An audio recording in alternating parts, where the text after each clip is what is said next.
Vincent and Mary lived in a small village in England. The year was 1942, and the world was at war. Vincent was a young soldier, and Mary was a nurse. They had known each other since childhood and had always dreamed of a happy life together. But now, the war had changed everything. One cold morning, Vincent received his orders. He had to leave for battle. Mary held his hands tightly, her eyes filled with tears. "Promise me you will come back," she whispered. Vincent looked into her eyes and nodded. "I promise," he said.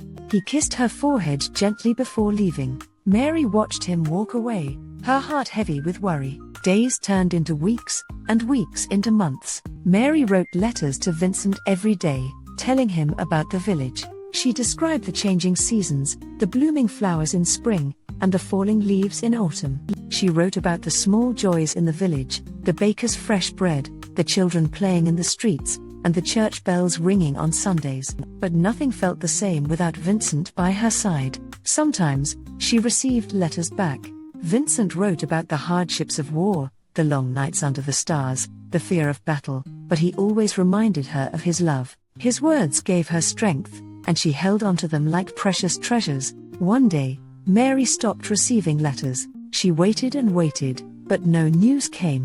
Fear filled her heart. Had something happened to Vincent? She prayed every night, hoping he was safe. She walked through the village, looking at the empty streets, longing for the days before the war when Vincent was by her side. The other villagers tried to comfort her, but nothing could ease the pain of uncertainty. At night, she sat by the window, staring at the moon, whispering his name. Each day felt longer than the last, and hope seemed to slip away like sand through her fingers. Meanwhile, Vincent was fighting in a distant land.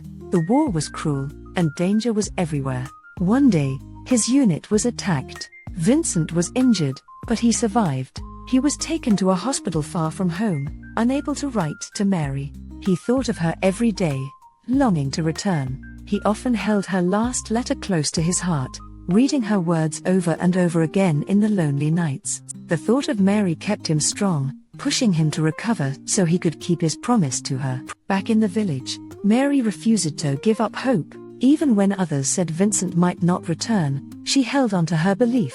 "He promised me," she told herself. She continued her work at the hospital, helping wounded soldiers who reminded her of Vincent. Every time a train brought new arrivals, she searched for his face, but he was never there. Still, she did not lose faith. She would sit by the fire at night, knitting a scarf for him, believing that one day, he would wear it again. Months passed, and the war finally ended. Soldiers began returning home. The village was filled with joyful reunions, laughter, and tears of relief. Mary rushed to the train station every day, searching for Vincent among the returning men.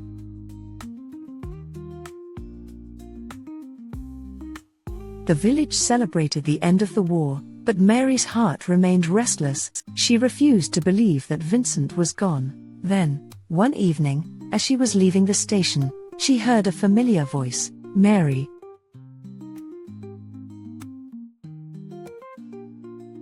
He looked tired, his uniform worn, his face marked with the hardships of war, but his eyes were full of love. Mary ran to him, tears streaming down her face. "You came back," she cried, touching his face as if to make sure he was real.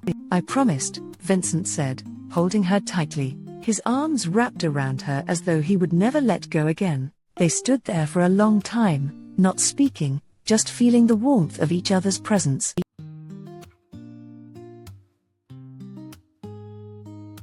As they reached the village, people gathered to welcome Vincent back. Friends and family embraced him, sharing stories and tears of joy.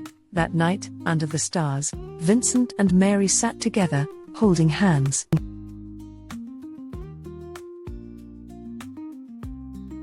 The war had tested them, but their love had endured, and in the quiet peace of the village, they found hope once more. As the days passed, Vincent and Mary worked together to heal the wounds left by the war, not just in their own hearts but in the hearts of those around them. They rebuilt their dreams, knowing that love and loyalty had carried them through the darkest times, and would continue to do so for the rest of their lives. 1 year later, the village church bells rang joyfully as Vincent and Mary stood before their friends and family.